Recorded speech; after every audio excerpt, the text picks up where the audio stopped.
அனைவருக்கும் வணக்கம். இன்னைக்கு நம்ம ஆகஸ்ட் 5, 2026 தினமணி நியூஸ் பேப்பர் பார்க்க போறோம். ஃபர்ஸ்ட் நியூஸ், தமிழக அரசின் முதல் பட்ஜெட் இன்று தாக்கல். நாளை வேளாண் பட்ஜெட் தாக்கல். இப்போ புது கவர்மெண்ட், தவேகாவோட நியூ கவர்மெண்ட் இன்னைக்கு அவங்களோட ஃபர்ஸ்ட் பட்ஜெட் தாக்கல் பண்ண போறாங்க. இது ஒரு திருத்தி அமைக்கப்பட்ட பட்ஜெட்னே சொல்லலாம். ஏன்னா ஒரு பட்ஜெட்டுங்கிறது ஏப்ரல் 1 தொடங்கி மார்ச் 31 வரைக்கான ஒரு நிதி ஆண்டுக்கான ஒரு ஆண்டு நிதிநிலை அறிக்கையை சொல்லும். இப்போ ஆல்ரெடி இந்த ஃபிப்ல ஒரு பட்ஜெட் தாக்கல் பண்ணியிருப்பாங்க போன கவர்மெண்ட். இப்போ நியூ பார்ட்டியை ஆட்சி அமைச்சு இப்போ வரப்போற ஃபர்ஸ்ட் பட்ஜெட். அதனால இது ஒரு திருத்தி அமைக்கப்பட்ட பட்ஜெட் அப்படின்னு சொல்லலாம். கிட்டத்தட்ட ஒரு இடைக்கால பட்ஜெட் மாதிரி, ஆனா இடைக்கால பட்ஜெட் கிடையாது. ஸோ இன்னைக்கு நிதி அமைச்சர் மரிய வில்சன் இந்த பட்ஜெட் 10 மணிக்கு தாக்கல் செய்ய போறாரு. நம்ம பேசிக்கா இது ரிலேட்டடா நம்ம சப்ஜெக்டிவ் பாயிண்ட் ஆஃப் வியூல என்னென்ன தெரிஞ்சுக்கணும் அப்படிங்கிறத பார்க்கலாம். First, what is the budget? Budget அப்படின்னா என்னன்னா ஒரு ஆண்டுக்கான கவர்மெண்டோட நிதிநிலை அறிக்கை. ஸோ நம்ம மாநில பட்ஜெட் பத்தி பார்க்கறதுனால அதுக்கான ஆர்டிகல் என்னது அப்படின்னா 212. ஸோ 202 தான் ஒரு மாநிலத்திற்கான நிதிநிலை அறிக்கையை சமர்ப்பிக்கிறத பத்தி சொல்லும். அப்புறம் 203 இது மானிய கோரிக்கை. ஒரு பட்ஜெட் தாக்கல் செஞ்சு அந்த பட்ஜெட் ரீதியா ஒவ்வொரு துறைக்கும் எவ்வளவு ஒதுக்கணும் அப்படிங்கிறது ஒரு அமௌண்ட் ஃபிக்ஸ் பண்ணியிருப்பாங்க. அது எக்ஸ்ட்ரா தேவைப்படும் பட்சத்துல மானிய கோரிக்கையை தாக்கல் செய்வாங்க. இது 203. அப்புறம் நிதி ஒதுக்கீட்டு மசோதா 204, ஆர்டிகல் 204. ஒரு பட்ஜெட்டுக்கான மானிய கோரிக்கை அதிகமாகும் பட்சத்துல அதை அபிஷியல் அங்கீகரிக்கிறதுக்காக, சட்டப்பூர்வமான அங்கீகாரம் வழங்குறதுக்காக கொண்டு வர்றதா நிதி ஒதுக்கீட்டு மசோதா. ஸோ இது 204 ஆர்டிகல். இப்போ அந்த கவர்மெண்ட் என்ன பண்ணியிருந்தாங்க அப்படின்னா, அவங்க ஆட்சி அமைச்ச உடனே வெள்ளை அறிக்கை அப்படின்னு ஒன்று தாக்கல் பண்ணியிருந்தாங்க. வெள்ளை அறிக்கை அப்படின்னா என்னன்னா, ஒரு கவர்மெண்ட் அஃபீஷியலா புள்ளி விவரங்கள், ஆதாரங்களோட ஒரு துறை சம்பந்தப்பட்ட அல்லது ஒரு பிரச்சனை சம்பந்தப்பட்ட விஷயத்த ஓப்பனா அறிக்கையா விடுறதா வெள்ளை அறிக்கை. இந்த துறையில இவ்வளவு பிரச்சனை இருக்கு, இல்லைன்னா இவ்வளவு டேட்டாஸ், புள்ளி விவரங்கள் எல்லாமே வச்சு இவ்வளவு நடந்திருக்கு, இவ்வளவு நடக்க போகுது அப்படிங்கிறத கொடுக்கறதா வெள்ளை அறிக்கை. இது என்ன பண்ணியிருந்தாங்கன்னா, நிதித்துறையில இருந்து வெளியிட்டு இருந்தாங்க. இதுல பாருங்க, நிதித்துறையிலிருந்து எவ்வளவு கடன் சுமை இருக்கு. தமிழக அரசுக்கு 13.18 லட்சம் கோடி கடன் சுமை உள்ளது. 78,324 கோடி வருவாய் பற்றாக்குறை உள்ளதுன்னு வெள்ளை அறிக்கையில சொல்லியிருந்தாங்க. ஸோ வெள்ளை அறிக்கை விட்டுட்டு அதுக்கப்புறம் இந்த பட்ஜெட் வர்றதுனால இது பெரிதும் எதிர்பார்க்கப்பட்ட பட்ஜெட்டா இருக்கு. ஏன்னா இந்த கவர்மெண்டோட இது ஒரு முதல் பட்ஜெட். தென் நாளைக்கு வேளாண் பட்ஜெட் ரிலீஸ். நம்ம ஆல்ரெடி பார்த்துருப்போம், இந்திய லெவல்ல பட்ஜெட் வெளியிடும் போது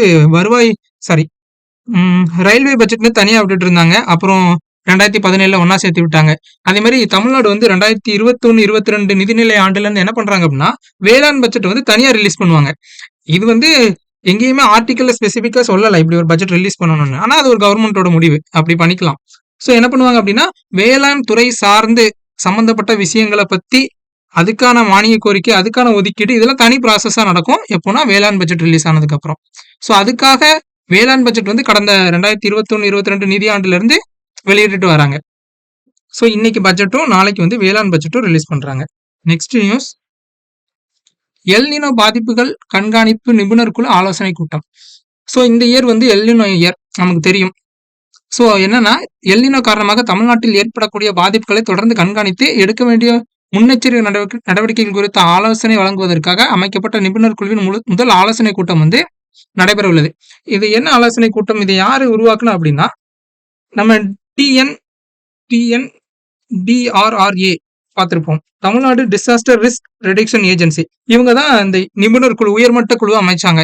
இதோட பர்பஸ் என்ன அப்படின்னா, எல்னினோ ரிலேட்டடான முன்னெச்சரிக்கையை கணித்து அது சம்பந்தமா என்ன பண்ணலாம், என்ன மாதிரி முடிவுகளை எடுக்கலாம் அப்படிங்கிற அறிக்கையை தருவாங்க. இது 7 பேர் கொண்ட ஒரு குழு. இது அமைச்சது யாருன்னா, Tamil Nadu disaster risk reduction agency. Okay, அவ்வளவுதான் நம்ம இதுல இருந்து தெரிஞ்சுக்க வேண்டியது. நெக்ஸ்ட் நியூஸ், மக்களவையில் நிதி ஒதுக்கீட்டு மசோதா நிறைவேற்றம், அமளியால் நாள் முழுவதும் அவை ஒத்திவைப்பு. இதுல நம்ம தெரிஞ்சுக்கிற எக்ஸாம் பாயிண்ட் ஆஃப் வியூல நம்ம என்ன தெரிஞ்சுக்கணுமோ அதை மட்டும் தெரிஞ்சுக்கலாம்.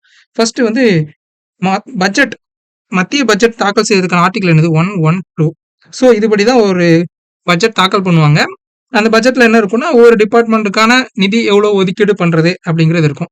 தென் நிதி ஒதுக்கீடு மசோதாங்கிறது 114. இதுல பாருங்க, கடந்த 2023ஆம் ஆண்டு மார்ச் 31ஆம் தேதியுடன் முடிவடைந்த நிதியாண்டில் 2023ல முடிவடைஞ்ச அந்த நிதியாண்டிற்கான நிதி ஒதுக்கீட்டு மசோதா வந்து நிறைவேற்றுறாங்க. அந்த நிதி ஒதுக்கீட்டு மசோதால என்ன இருக்கும் அப்படின்னா, ஒரு டிபார்ட்மெண்ட்டுக்கு எக்ஸசிவா பணம் தேவைப்பட்டிருக்கும் பட்சத்துல மானிய கோரிக்கை மிகை மானியம் ஆர்டிகல் 115 அது மூலியமா மிகை மானியம் கொடுத்திருப்பாங்க.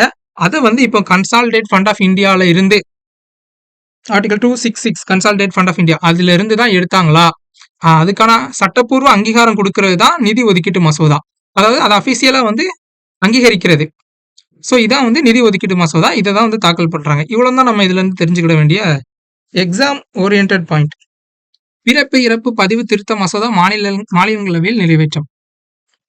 ஸோ நம்ம வந்து ஆல்ரெடி படிச்சிருப்போம். என்ன படிச்சிருப்போம் அப்படின்னா, பிறப்பு இறப்பு பதிவு சட்டம் 1969 அதுல வந்து சில அமெண்ட்மெண்ட்டை கொண்டு வராங்க. என்ன என்ன கொண்டு வராங்கன்னா, ஒருத்தங்க பிறந்தாங்களோ இறந்தாங்களோ அதுல இருந்து 2 இயர்ஸ்க்குள்ள அதுக்கான சான்றிதழ் வாங்கியிருக்கணும். இன்கேஸ் 2 இயர்ஸ்ல அவங்க வாங்கல அப்படின்னா 2 இயர்ஸ்க்கு மேல வாங்க போகும்போது அதுக்கான ப்ராசஸ் வந்து ரொம்ப ஹார்டா இருக்கும். ஏன்னா அப்படின்னா டிஸ்ட்ரிக்ட் கலெக்டர், மேஜிஸ்ட்ரேட் இவங்க எல்லாம் சந்திச்சு அந்த மாதிரி ப்ராசஸ் நடக்கும். ஸோ வந்து அது வந்து ஆய்வுக்கு உட்பட்டு அதுக்கப்புறம் தான் சர்டிபிகேட் தர்ற மாதிரி இருக்கும். ஸோ இந்த அமெண்ட்மெண்ட்டை கொண்டு வராங்க. எதுல அப்படின்னா, பிறப்பிறப்பு பதிவு சட்டம் 1969ல சில திருத்தங்கள் பண்றாங்க. அதுக்கான மசோதா வந்து மக்களவையில் ஆல்ரெடி நிறைவேறிட்டு இப்போ வந்து மாநிலங்களவையில வெயிட்டிங்ல இருக்கு. சாரி, மாநிலங்களவையில் ஒப்புதல் அளிக்கப்பட்டு மக்களவையில் ஆல்ரெடி நிறைவேறி இப்போ மாநிலங்களவையில் நிறைவேறிட்டு. இதுல இருந்து நம்ம தெரிஞ்சுக்கிறது வந்து பிறப்பு இறப்பு பதிவு சட்டம் 1969 என்ன அமெண்ட்மெண்ட்னா, 2 இயர்ஸ்க்கு மேல இன்கேஸ் ஒருத்தர் பிறந்தோ இறந்தோ 2 இயர்ஸ்க்கு மேல அதுக்கான ஆவணங்களை தேடி நம்ம உருவாக்க போகும்போதுல நமக்கு வந்து அந்த ப்ராசஸ் ரொம்ப ஹார்டா இருக்கும். ஆய்வுக்கு உட்பட்டு அதுக்கப்புறம் தான் நமக்கு கிடைக்கிற மாதிரி இருக்கும். நெக்ஸ்ட் 2029 $5 டிரில்லியன் பொருளாதாரமாக இந்தியா உருவெடுக்கும். நம்ம நிதியமைச்சர் நிர்மலா சீதாராமன் வந்து பேசியிருக்காங்க. என்ன சொல்லியிருக்காங்க அப்படின்னா, IMF-ஓட அறிக்கைப்படி, அதாவது IMF நமக்கு தெரியும், IMF-ஓட அறிக்கைப்படி, சர்வதேச நிதியத்தின் அறிக்கைப்படி 2029 வந்து இந்தியா வந்து $5 டிரில்லியன் பொருளாதாரமாக உருவெடுக்கும்.